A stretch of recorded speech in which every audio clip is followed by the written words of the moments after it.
Hi guys, this is Snapcraft once again, and this is gonna be ASL Season 15, round of 24.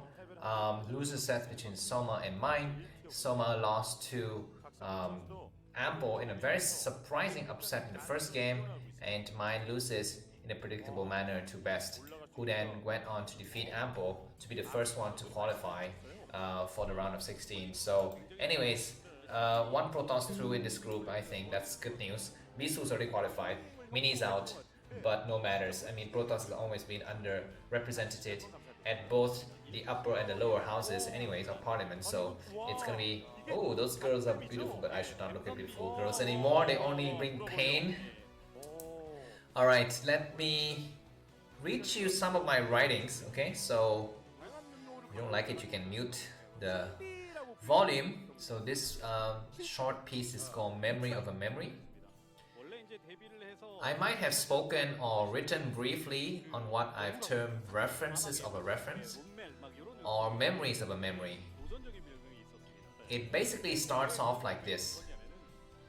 Deep somewhere in someone's past lies an event, a person, places and smells that were memorable for reasons that seemed relevant in their own time and space. Then the event gradually fades into the past, tucked behind dreary eyelids, sleepless nights, and countless diamond-shaped tear droplets.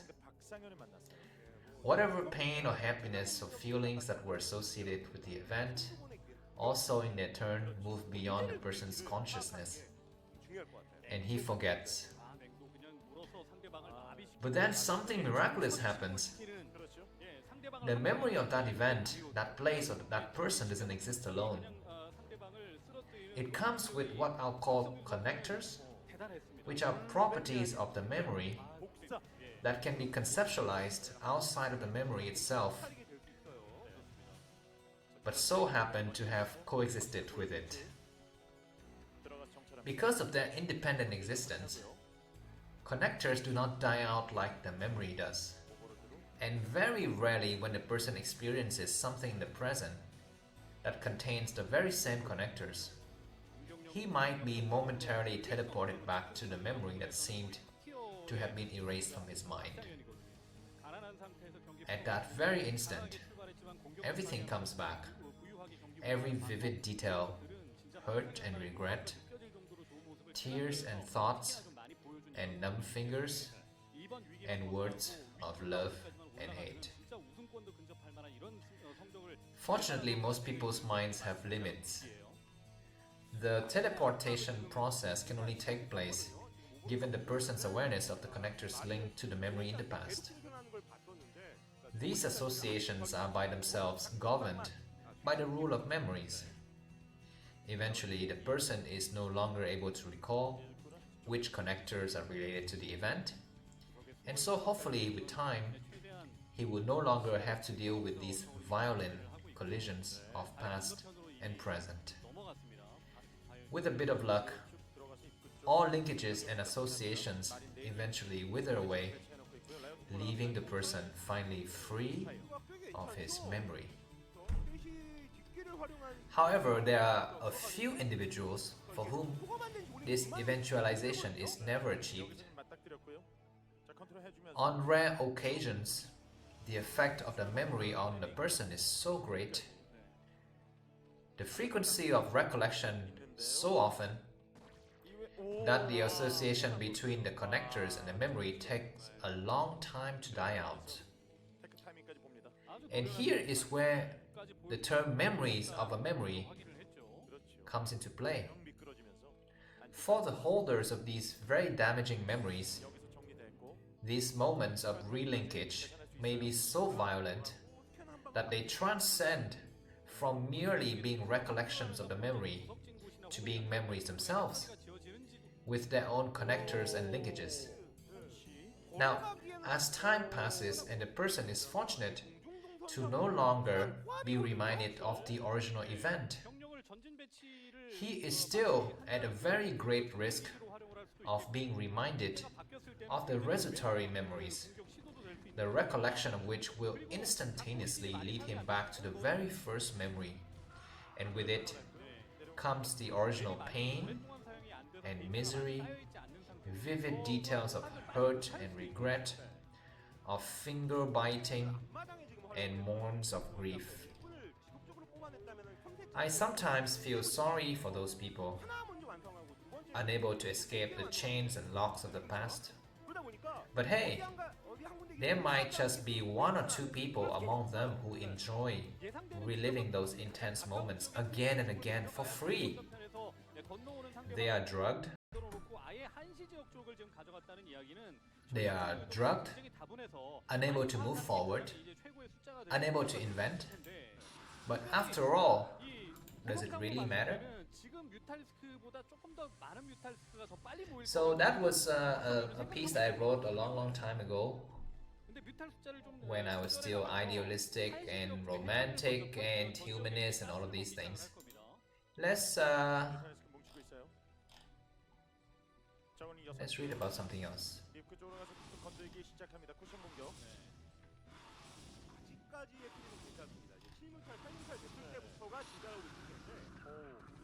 Looks like mine is doing just fine, so let me read you something else from my recollection of stupid writings.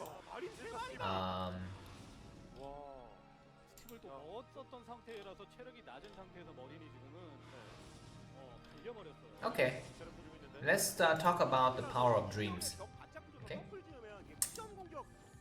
the power of dreams. Many people underestimate the power of dreams.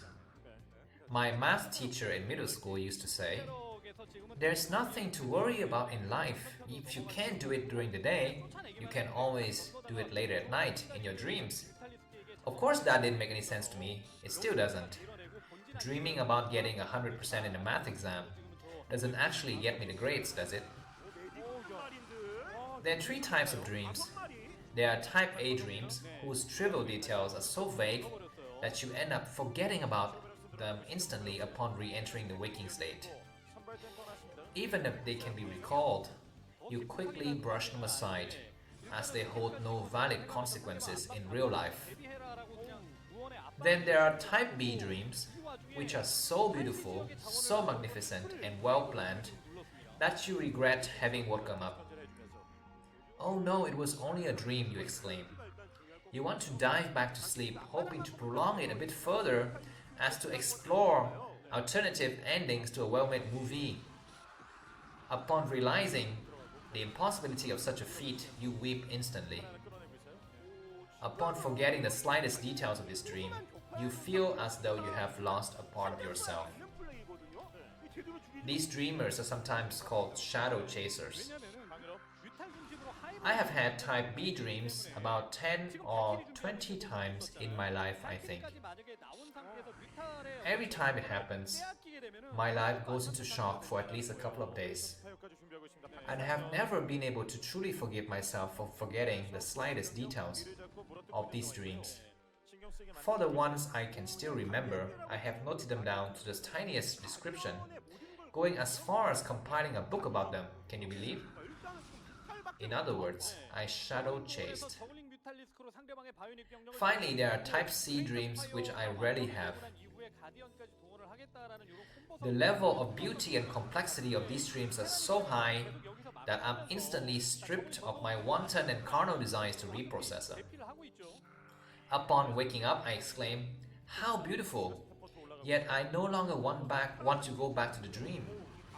Naturally, I begin to forget its details. But I don't feel like I have lost a part of myself. Rather, the dream dissipates from my neural memory to enter the collective memory that comprises my existence. I and dream and I, there is no longer a distinction. There's no regret, only a profound contentment of having dreamed, of having blindly jumped into the big black void without looking back. I just had one of those dreams last night. Unlike a normal type C dream, it wasn't very pleasant, nor very beautiful, nor magnificent. In fact, I don't remember it very well. It was simple, broken, and unscripted. What I mean by unscripted is that not everything in the dream went as I have wanted. Imagine you are the director and your crew rebel against you to make an entirely different movie. I will attempt to relay the few details I still remember here. Forgive me for my poor memory. And so we can finish the story before the game finishes. I was back in university. I was walking. I was with my friend Josh. And we walked to a house with a big white glass pane windows. My other friend, Smita, appeared. She gave a Smita-like smile and said, "Oh, you guys came to see me."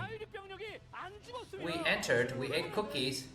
In the blink of an eye, Josh turned into Peter, my other friend, and began joking to me in the way we used to do back in the French house. You know, dirty jokes and stuff. Only this time I didn't respond very well. I don't think I responded at all. We came out. I was full after eating. Peter and Smita have disappeared, and Tracy put her head in the glass pane window and said hi. In an instant, the glass pane window house disappeared and I was on map field. This was the soccer field of my university. Peter and Smata have come back and we began walking. Then Ghostface appeared. I was very nervous to see her yet in another dream. We began fighting. She wanted a new computer. She said my computer was too old for the type of work for her new job. The job requires a different kind of computer. I was defiant. We began shouting. The fight lasted for at least half an hour as Peter and Smita stood there watching us silently, disturbed yet unsurprised.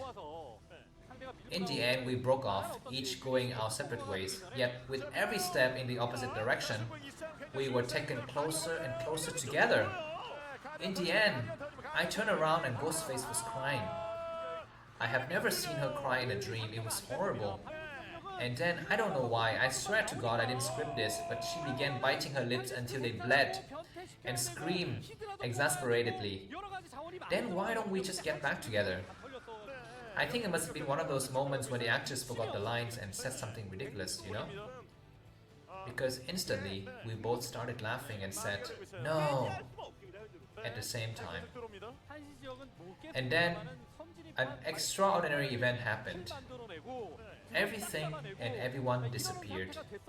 Map field, the soccer field, turned into a vast meadow. You know, like the one you see in Little House on the Prairie, the American TV series, just before the end credits. It seemed to stretch out to infinity. Then Ghostface turned to me and said, "I'm tired. Would you carry me?" Then pretended to fall. I caught her and placed her across my right shoulder. I asked her, "Where would you like to go?" But she didn't answer. And I began walking. At times walking, at times running. "Come on, we have to catch that shuttle," she said. And yet silently we went on for hours until I woke up. Then I realized I was on Macfield the whole time. And I realized I was in that specific Saturday morning the whole time.